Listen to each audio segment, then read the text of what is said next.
जयंतपुर नामक एक सुंदर गांव में रेखा उसके बेटे सृजन के साथ एक छोटे घर में रहती थी।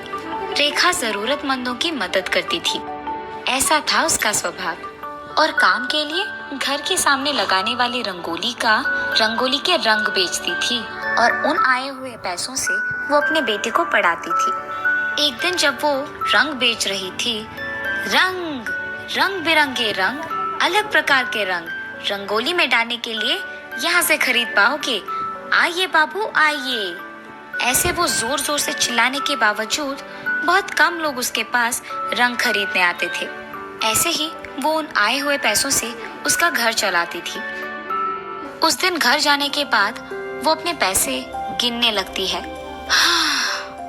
एक समय में सभी अपने घर के सामने रंगोली डालते थे, इसीलिए मेरे रंग ज्यादा बिकते थे।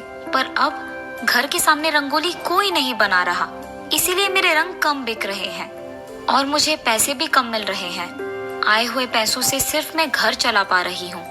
ऐसे होगा तो बेटे को कैसे पढ़ाऊंगी? मुझे कुछ भी करके सबको मेरे पास मौजूद रंगों को बेचना होगा। वो इस सोच में पड़ जाती है। अरे हाँ, अगर कोई एक काम करता है तो दूसरा भी उसे देख वही काम करता है ना। तो वैसे ही मैं सिर्फ इन रंगों को बेचना ही नहीं, बल्कि इन रंगों से अगर मैं रंग बिरंगी रंगोली बनाऊंगी तो सभी मेरे ही तरह रंगोलियां बनाएंगे, तो रंग खरीदने मेरे ही पास आएंगे ना। ये फैसला करके वो अगले दिन बहुत जल्दी सुबह के 4 बजे उठती है और रंगोली बनाने लगती है। रेखा के आमने सामने रहने वाले सारे उसके रंगोली देखकर आश्चर्यचकित हो जाते हैं और उसके पास जाकर कहते हैं, अरे रेखा, तुम तो कितना अच्छा रंगोली बनाती हो।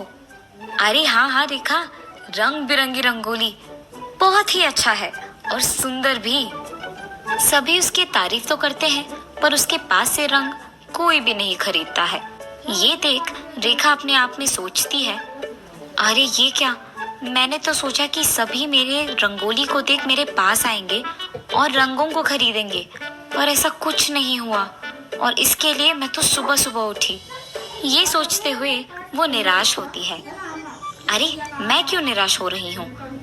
कोई नहीं, ये तो सिर्फ एक दिन का काम है ना। मुझे अपना कोशिश जारी रखना होगा।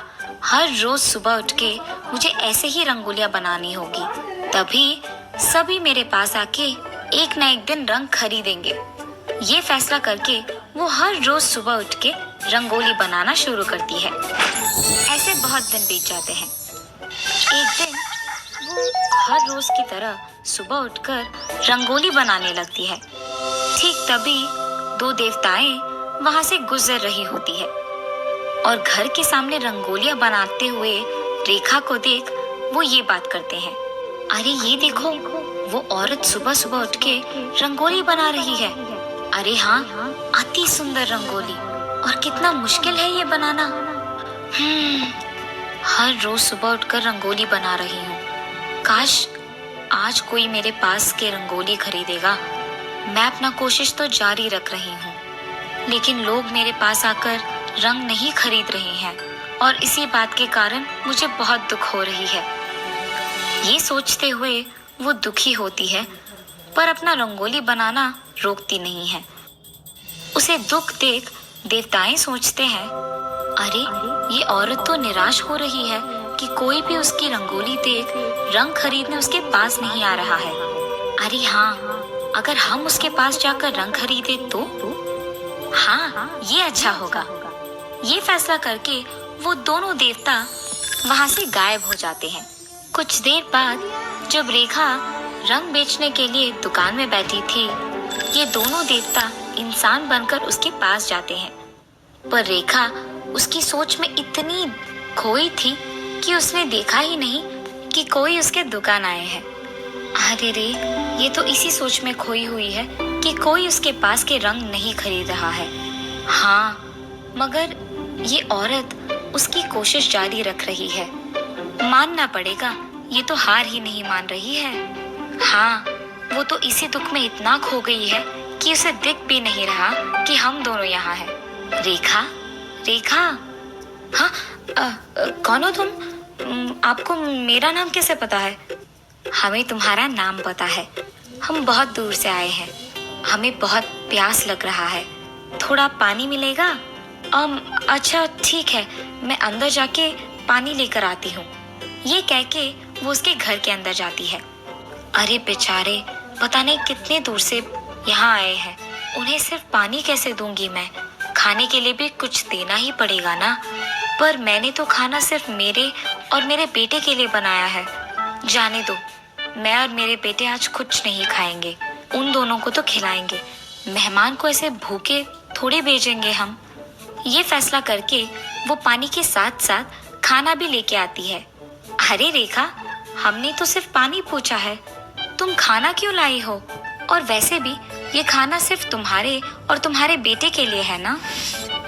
कोई नहीं, हम वापस से बनाकर खाएंगे।